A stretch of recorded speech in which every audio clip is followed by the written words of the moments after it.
So, good evening, everyone, and welcome to another Facebook Live inside the Peace Project. And today I'm joined with Riddhima. Good evening, Riddhima. Hi, Becky. Good evening. And good evening, everyone. Where are you calling in from today, Riddhima?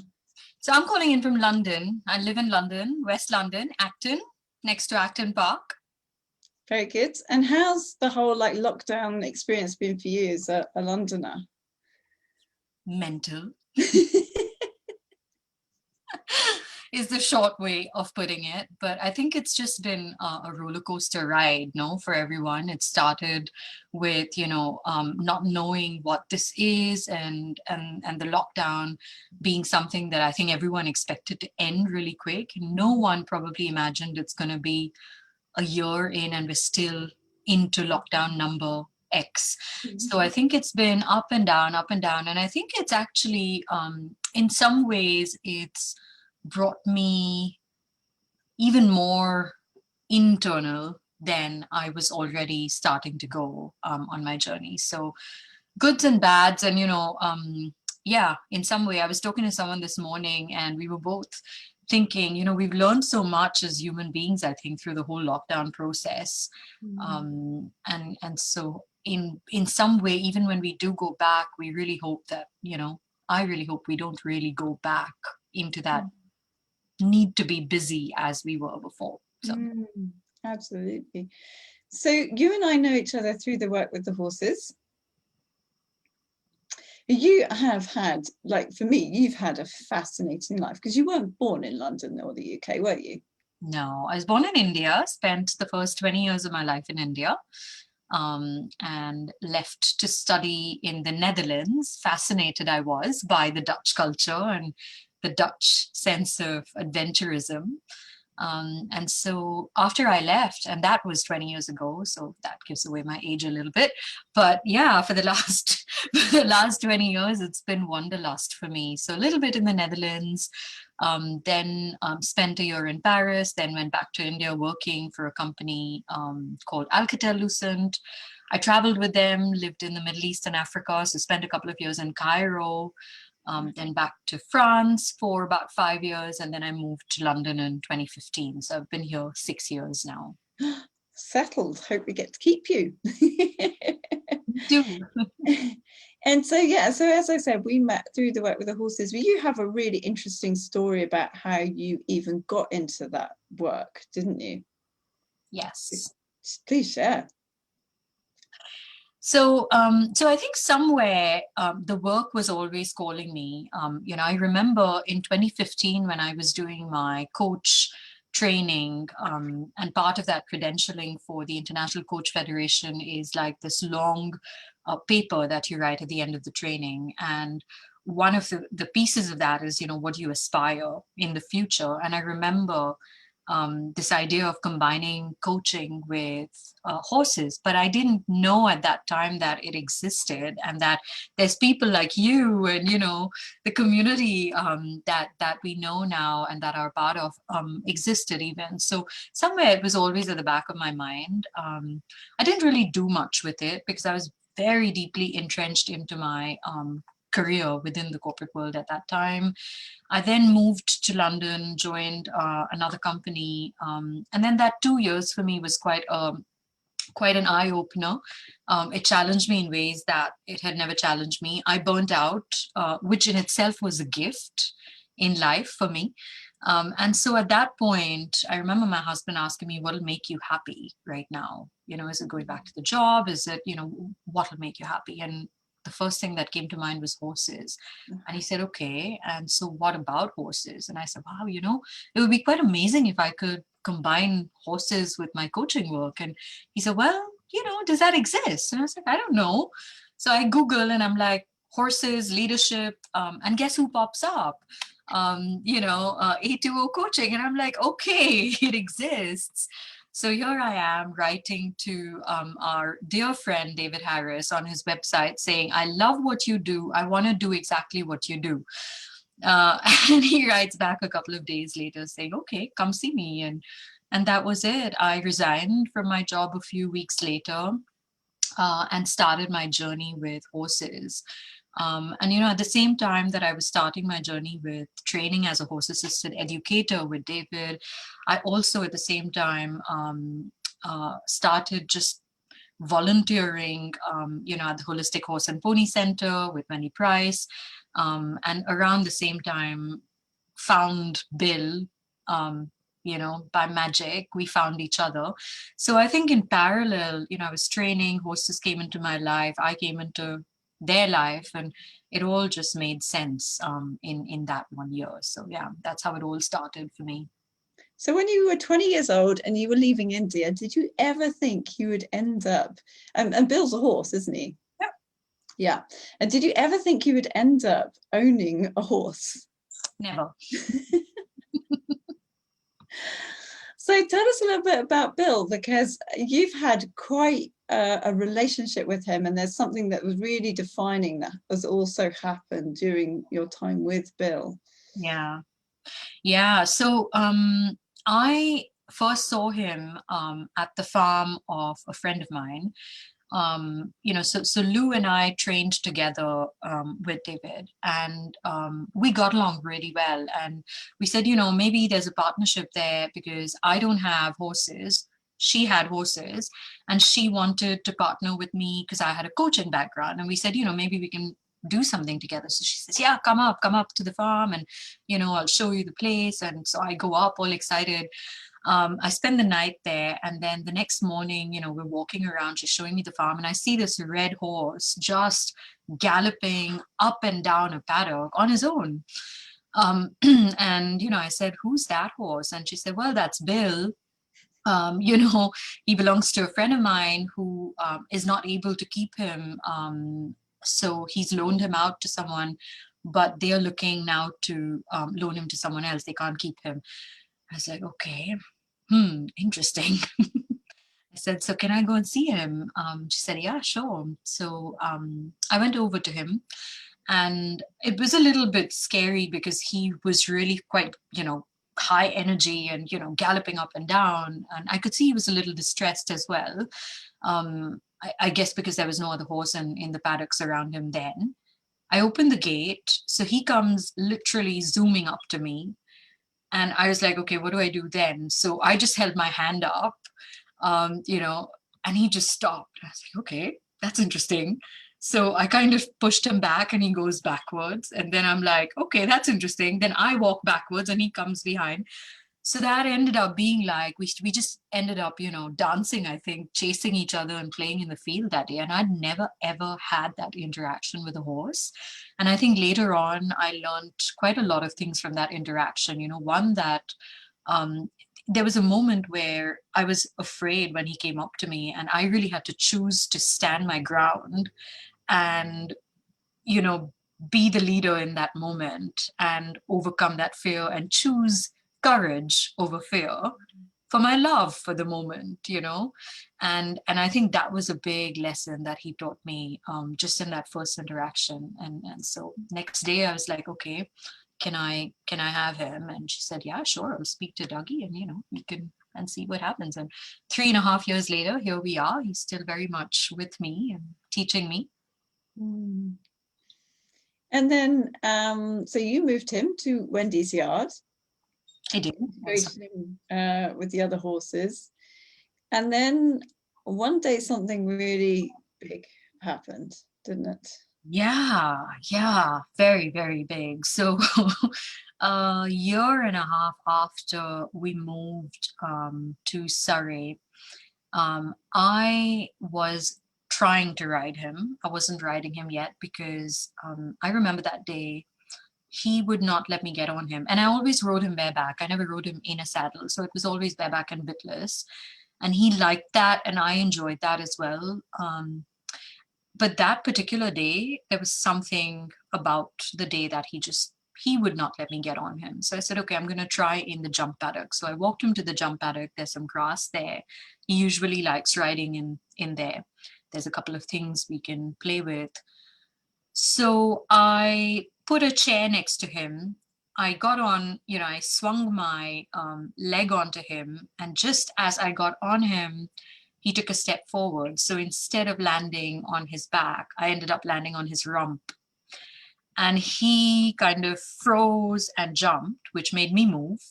And then he got even more kind of frenzied and bucked me off. And so I flew off and landed on my foot and had a really bad injury in my knee. So my femur really went into my tibia and smashed my tibia, basically. And I think when I, now when I look back, I think there's a couple of things there, that happened, I think, that day. One, I pushed too hard. So I didn't listen and I went on and on and on. And later on, I found out that there was actually a car robbery and the horses were quite, spooked by strangers anyways.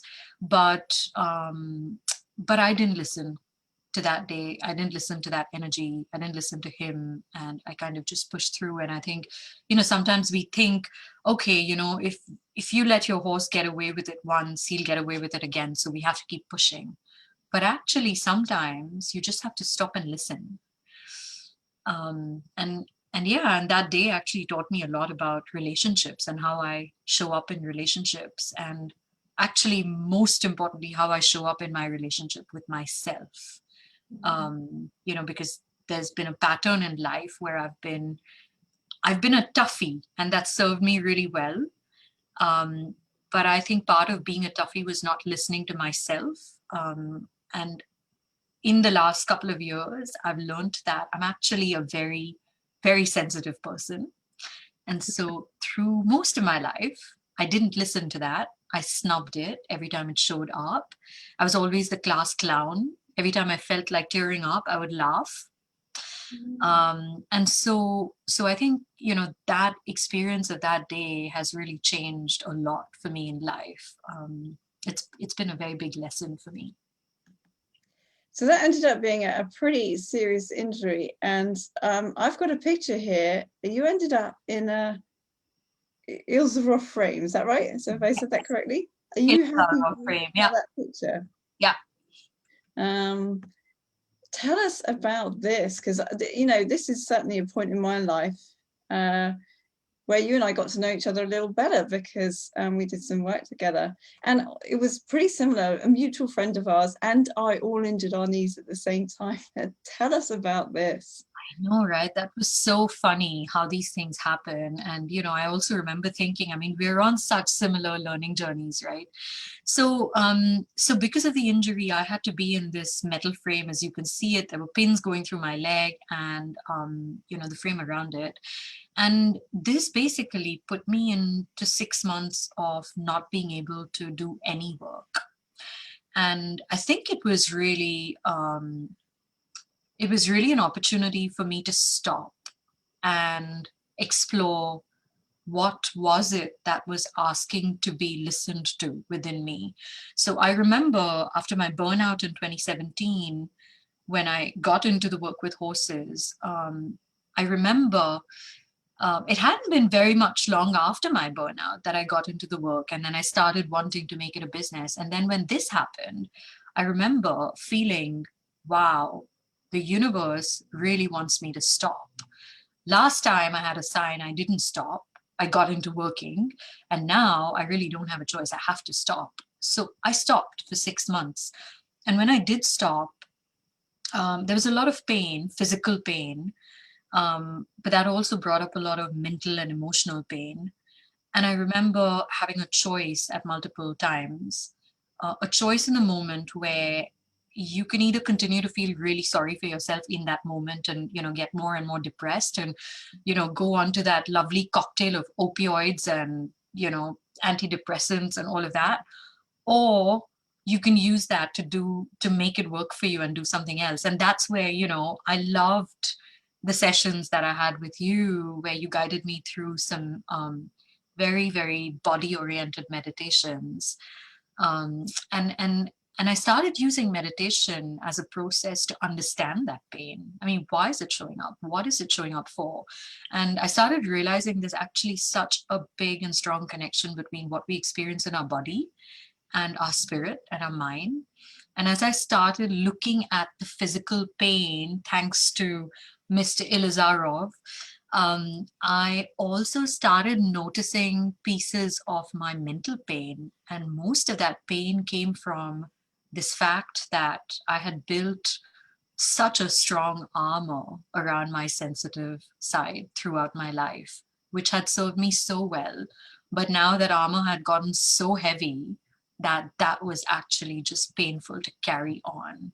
And my authentic self, my sensitive self, my gentle self, my the woman side of me, the female side of me was just crying to come out and just be. And so it was a real revealing journey for me, using meditation to kind of go deeper. I mean, so much you see when you start doing that, right? So yeah, so thank you for that, that process that you taught me. But yeah, that in short, that was really what that 6 months was about. And it was amazing watching you from the outside, because you could just see this journey of exploration. You really absolutely maximize the opportunity you were given. I think you went back to India, didn't you? Spent some time with your mom in India. I remember you saying, how wonderfully she took care of you, and she'd rub your feet and you cooked together, and all this really wholesome, nurturing stuff. Real being so courageous to go on that journey to really to explore. And eventually, obviously, the frame is off now. You've rehabbed. How is the knee now? Yeah, the knee is all right. It's still a bit wonky, for lack of a better word. And I'm waiting for a surgery, hopefully sometime in the future, to straighten out my leg. And still there is pain, but it's not debilitating. I mean, I've gotten on with my life, but I just want to kind of come back to one point that you made, which is going back to India and connecting with my mom. And this just connects so much to peace, right? Is sometimes peace comes through that courageous choice of working with exactly what disrupts that peace in the first place. And my relationship with my mom had not been very good through life. And as I grew up, I grew angry with her, and somewhere I blamed her for my unhappiness. And through that process, when I had that frame on, I learned how to ask her for help, and I learned how to let her in. And I just cannot describe how much peace that process started bringing to both of us and to that relationship. That we have such a non-violent and peaceful relationship today, because of that very violent experience in my life. So yeah, just wanted to point that out, because you use the words courage and relationship, and that nurturing bit. Sometimes just being okay to ask for help, and allowing yourself to be vulnerable, and allowing somebody to take care of you and nurture you can also be very, very peaceful. Yeah, I agree. And there's so much about our childhood relationships, because if I'm right, you didn't actually grow up with your parents to go to school. You actually lived with your grandparents. Is that correct? Yeah. So actually, to go as an adult, to go back and spend that time with your mom and to receive that nurturing, I can see how that has been so beneficial for you. Yeah. And then fast forward to now, a modern day, and of course your life continues to evolve. Where are you at now? So I have a bit of a hybrid life right now, where I have, as of November 2020, so 2.5 months ago, I accepted a job with a fabulous company called Dolby Laboratories. So they're a technology company, and they make technology that enhances our experience of the way we experience entertainment, so sound and vision. And so their technology and their software is embedded into like speaker systems and stuff. And it's a very, very small company, so 2,500 people. And I remember thinking to myself, when I was contacted in the summer by them first, do I really want to go back into corporate? Because I remember writing off corporate at some point in some part of my brain. I'm never going to go back into the corporate world again. It's not for me. And so I was really discerning through my interviews. And what I found was a fabulously intelligent culture, but more importantly, kindness as a value which was just on top of their agenda. All the way from the CEO to, and every single interview I had, there was kindness was just, coming out as a big part of that culture. And so today, I am really happy in a job I've accepted with Dolby. Great culture to work in, and they're super curious about the horse work. So one day hope to bring that to them.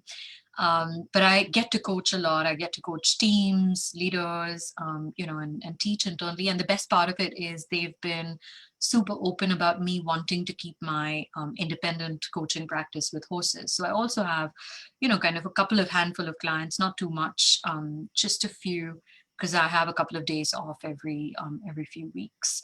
And so it's a really nice kind of place where, I feel like I have a bit of that hybrid, and I've kind of found a nice match of, two worlds that, And I think there's something about finding peace as well with this job that I've taken up, because I struggled when I left corporate after my burnout. I really struggled with I was very judgmental about the corporate world and about a job in the corporate world. And I think now I'm less of that, and I'm kind of learning that actually we can get to make choices even with how we engage with that world when we're part of it, right? So I think that's lovely, because I'm one of these people that if there's something I don't like or don't want to do, I'll make myself do it, because I just don't want to have anything in life that I'm not willing to explore or embrace.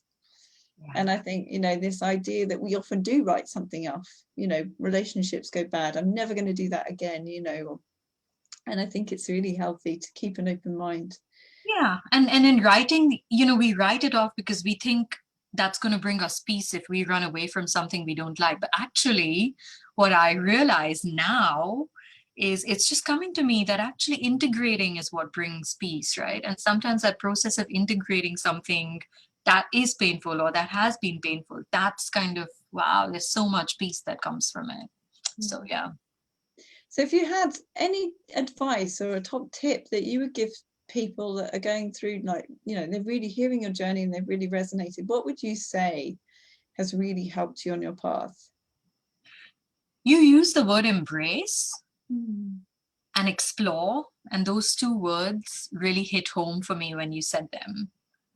And it's about learning to embrace and explore things that show up for you that might not necessarily be summary things.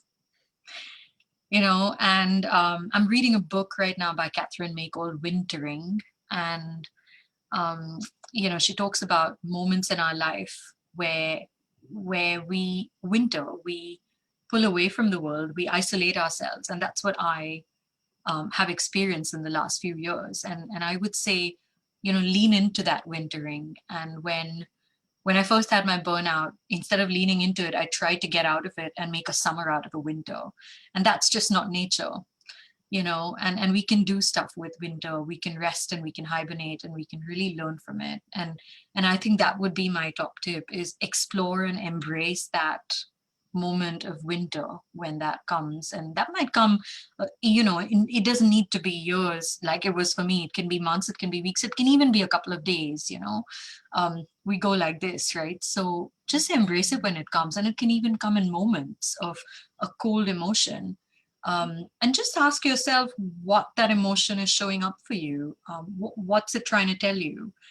As opposed to, what we get used to doing, which is suppress it or run away from it, which I did most of my life until very recently. So that would be my tip.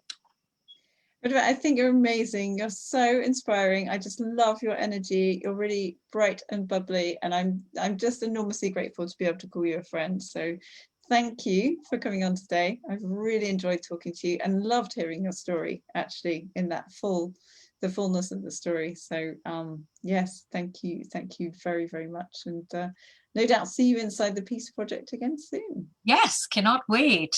Thank you, Becky. We'll speak soon. Take care.